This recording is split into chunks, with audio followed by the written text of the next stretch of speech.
கோவை வடக்கு மாவட்டம் கூடலூர் நகர திமுக கழகம் சார்பில் உதயநிதி ஸ்டாலினின் 48வது பிறந்தநாளை முன்னிட்டு சாதனை விளக்க பொதுக்கூட்டம் நடைபெற்றது.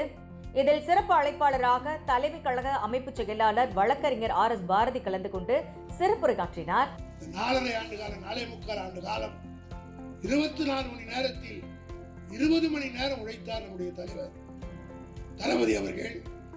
உள்ளாட்சி அமைப்புகளில் இருக்கிறவர்கள் அரிவரிசை போன்றவர்கள் உதாரணத்துக்கு எடுத்துக்கொண்டு எல்லா பகுதியிலும் இருக்கிற உள்ளாட்சி அமைப்பில் இருக்கிறவர்கள் ஒரு நாளைக்கு 3 மணி நேரமாவது வார்டுக்கு சென்று பொதுமக்களை சந்தித்து அவருடைய கோரிக்கையை ஏற்று நீங்கள் செயல்படுவீர்களேயானால் அமித்ஷா 10,000 ரூபாய் ஒரு ஓட்டு கொடுத்தாலும் சரி, எதை செய்தாலும் சரி, ஒன்றுமே செய்ய முடியாத அளவுக்கு நாம் பலத்தோடு இருக்கிறோம்.